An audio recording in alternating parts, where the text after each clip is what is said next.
Hello बच्चों, बेटा कक्षा दूसरी में आज का हमारा विषय है गणित के अंतर्गत क्षमता के अनुसार वजन का अनुपात।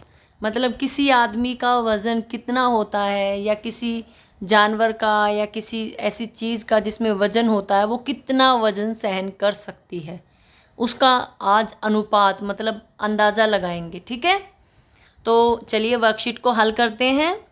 पहला प्रश्न है बेटा, जानवरों का उनकी वस्तुओं को उठा सकने, मतलब कौन क्या चीज़ उठा सकता है।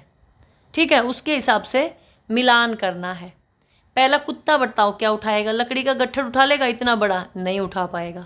बॉल उठा लेगा, हाँ उठा लेगा। पत्ता भी कुत्ता आसानी से उठा सकता है, लेकिन एक ही से मिलान करेंगे। ठीक है, चीनी की बोरी को कुत्ता नहीं उठा पाएगा। हाथी बेटा, हाथी तो लकड़ के गट्ठर को भी उठा लेगा। अच्छा, और हाथी चीनी की बोरी को भी उठा लेगा। ठीक है, लेकिन हमने पहले लकड़ से मिला दिया। गधा चीनी की बोरी भी उठा लेगा और लकड़ भी उठा लेगा। ठीक है, और चिड़िया क्या उठाएगी? पत्ता। चिड़िया की चोंच में इनमें से सिर्फ एक ही चीज़ आएगी, पत्ता। बॉल भी नहीं आएगी क्योंकि उसकी चोंच छोटी होती है। तो ये अपने वजन के अनुसार, मतलब जितने भारी है ना उतने ही भारी के हिसाब से चीज़ें उठा सकते हैं। ठीक है, हाथी ज़्यादा वजन उठा सकता है। गधा उतना नहीं उठा सकता जितना हाथी उठा सकता है, उससे कम उठा सकता है। ठीक है, तुम कौन कौन सी वस्तुओं को उठा सकते हो उनके नाम कॉपी में लिख रहे हैं। दूध की बोतल उठा सकते हो, उठा सकते हो। तेल की बोतल उठा सकते हो। जीप नहीं उठा सकते। मोबाइल फ़ोन उठा सकते हो। बेंच, अकेला बच्चा बेंच नहीं उठा पाएगा। तो आपको 3 नाम लिखने हैं, दूध की बोतल, तेल की बोतल और मोबाइल फ़ोन। ये 3 नाम आपको अपनी कॉपी में लिखने हैं। ठीक है, पहला और दूसरा प्रश्न आपका हो गया। अगला बेटा, चित्र देखकर बताइए किन किन वस्तुओं का वजन 1 किलोग्राम से कम या ज़्यादा हो सकता है या नहीं। ठीक है, अब आपको बताना है किन का वजन कम है, उनको हाँ बोल देंगे, हाँ कम है। जिनका वजन ज़्यादा है उनको बोल देंगे नहीं, क्योंकि ये प्रश्न में ना बेटा थोड़ा सा इन्होंने कन्फ्यूज़ कर दिया है। कम या ज़्यादा हो सकता है, देखो कम भी हो सकता है, ज़्यादा भी हो सकता है या नहीं, तो उसको हाँ या ना में बताने में परेशानी है। तो आप जो कम होगा उसको हाँ लिखिएगा, जो ज़्यादा है उसको नहीं लिखिएगा। हवाई जहाज़ का वजन बताओ 1 किलो से कम है या ज़्यादा? ज़्यादा, तो इसको लिखेंगे नहीं। ठीक है, अगला है हथौड़ी, कम है कि ज़्यादा है?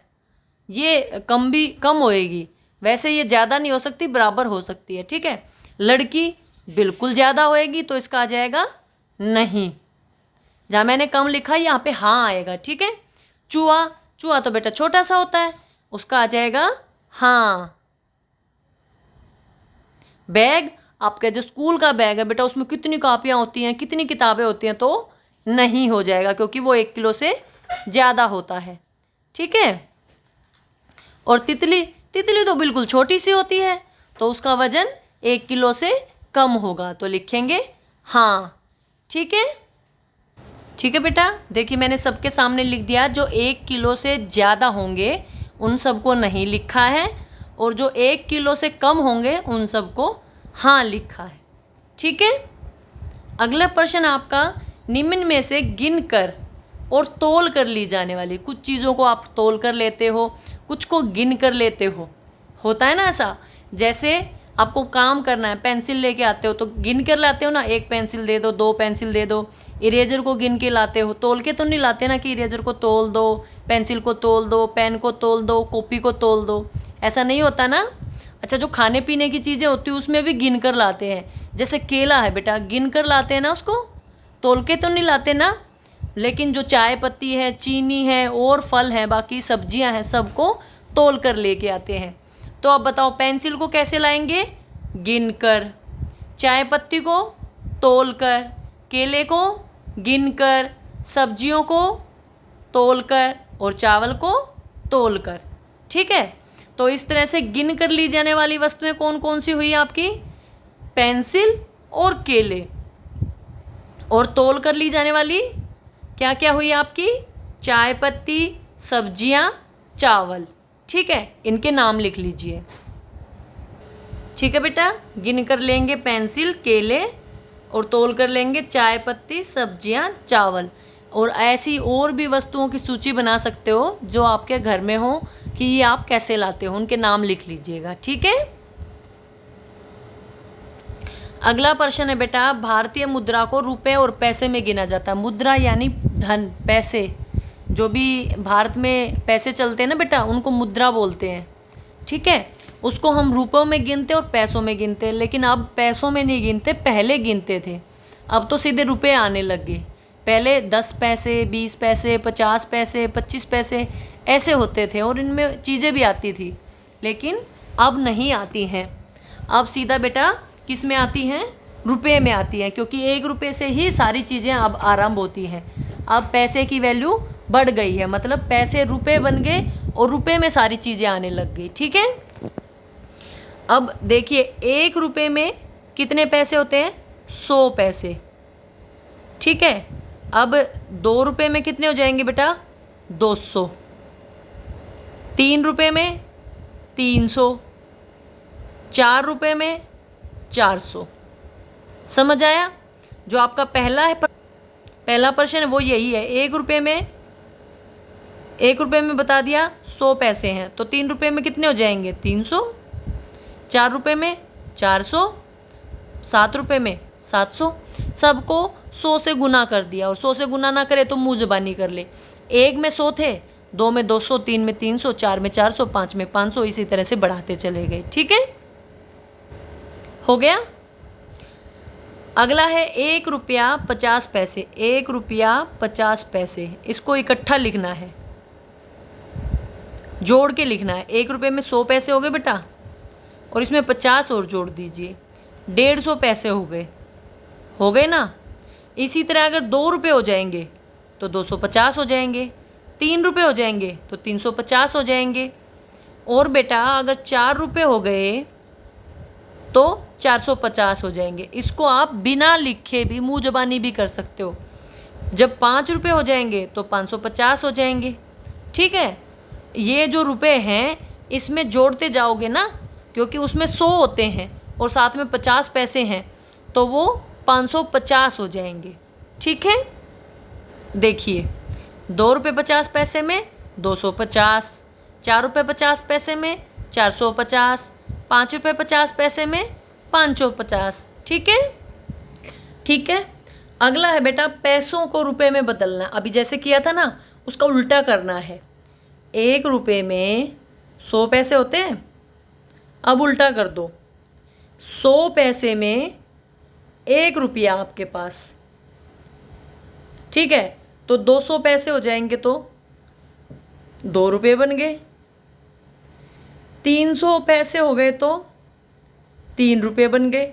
ऐसे ही 400 पैसे में 4 रुपये, 500 में 5 रुपये, 600 में 6 रुपये। 1 रुपये में 100 पैसे होते हैं ना। 100 पैसे बराबर 1 रुपया। ठीक है, अब अगर आपके पास 500 हों, ये 2 जीरो होती हैं, ये 2 जीरो भूल जाओ मुँह ज़बानी करने के लिए, बाकी जो बच गए ना वो रुपये बन गए। 800 होंगे, 2 जीरो मैं भूल गई, 8 रुपये बच गए। 1000 होंगे, 2 जीरो मैं भूल गई, 10 रुपये हो जाएंगे। समझ रहे हो? देखिए 200 में कितने हो जाएंगे? 2 रुपये। 500 में 2 जीरो भूल गए, 5 बच गया, 5 रुपये। 700 में 2 जीरो भूल गए, 7 रुपये। ठीक है, अगला है बेटा ऐसे ही अब जो पैसों के साथ में हो, ये तो पूरे पूरे थे। अब अगर आपके पास 250 है तो इसी तरह पहले 2 पीछे के अक्षर छोड़ दीजिए, आगे वाले को याद रखिए। 2 रुपये और जो बाकी बच गया वो 50 पैसे, क्योंकि उसमें 2 जीरो भूले थे ना। अब 2 अक्षरों को, 2 अंकों को पीछे से थोड़ी देर के लिए भूल जाओ, क्योंकि वो पैसे हैं। अगर आपके पास 550 होंगे तो पीछे के 2 भूल जाओ, भूल गई मैं, 5 रुपये बन गए और ये 50 पैसे बन गए। समझ आई आपको बात? जैसे आपके पास 750 हो, ये 2 भूल जाओ पीछे वाले, आगे वाले 7 रुपये बन गए और 50 पैसे बन गए। ऐसे ही अगर 1050 हो, इन 2 को भूल जाओ थोड़ी देर के लिए, क्या बच गया? 10 रुपये और 50 पैसे। समझ गए? देखिए 250 के 2 रुपये 50 पैसे और 350 के 50 पैसे को भूल गए, 3 बच गया, 350 रुपये, 3 रुपये 50 पैसे। 550 में पीछे के 2 भूल गए, 5 बच गया, 5 रुपये 50 पैसे। 750 में 7 रुपये 50 पैसे। ठीक है, इस तरह से इसको कर लीजिएगा। ठीक है, अब बात कर लेते हैं संस्कारशाला की। बेटा कोई भी पूर्ण नहीं है, इसीलिए पेंसिल में इरेजर होती है। कहने का मतलब ये है कि कोई भी व्यक्ति अपने आप में पूर्ण नहीं है, मतलब उसमें कुछ ना कुछ कमियां हो जाती हैं। चाहे कोई कितना ही अच्छा हो, उसमें कोई ना कोई कमी ज़रूर होगी। इसीलिए कहते हैं कि पेंसिल में इरेजर होती है, ताकि वो मिटो सके अगर कुछ गलत लिखा जाए। लेकिन अब तो पेंसिल में इरेजर भी आनी बंद होगी। तो आप किसी की कमियों को ना देख के उसकी अच्छाइयों को देखिएगा। ठीक है, जब आप उसकी अच्छाइयों को देखोगे ना बेटा, तो आप उसकी कमियां भूल जाओगे। इसीलिए जो कोई व्यक्ति पूर्ण ना हो ना, आप देखो आप में भी कुछ गुण होंगे, ऐसे ही सामने वाले में भी कुछ गुण होंगे। गुणों को देखो। ठीक है, क्या खाना पीना है? पीले रंग की चीज़ें खानी है। यहाँ से कुछ नहीं पड़ रही, आपके घर में जो कुछ भी पीला हो वो खा लीजिए। कुछ भी पीला ना हो ना, सब्जी खाते हो उसमें हल्दी डलती है, वो पीला हो गया। वो भी ना हो, नमकीन चावल बनाइए, पुलाव बनाइए, उसमें हल्दी डाल दीजिए, वो पीले रंग की होगी और खूब खा लीजिए। ठीक है, क्या खेलना है? स्टापू खेलना है फैमिली के साथ। गतिविधि क्या है? माता पिता दादा दादी की मदद से विभिन्न आकृतियों वाले वॉल हैंगिंग बनाने। ऐसे बनाते हैं ना बेटा, ऐसे गोल गोल बनाते हैं, या कई लोग इस तरह से बनाते हैं। इस तरह की कोई आकृति वाली वॉल हैंगिंग, दीवार पे टांगने वाली कोई चीज़ बनानी है। ठीक है, आपकी दिनचर्या क्या है? आपकी दिनचर्या वही है, माता पिता का अभिवादन करके दिन की शुरुआत करें, दांतों को दिन में 2 बार ब्रश करें, खूब पानी पिएं, संतुलित आहार लें, प्रतिदिन स्नान करें, चेहरे को छूने से बचें, हाथों को बार बार धोएं। अपने स्कूल का काम, इसमें आलस बिल्कुल नहीं करना, अपने स्कूल का काम पूरा करके अपनी टीचर को भेजना है। और कोई बात ना समझ में आए तो मुझे कमेंट करके बताना। ठीक है, समझ आ गई सारी बातें? Thank you.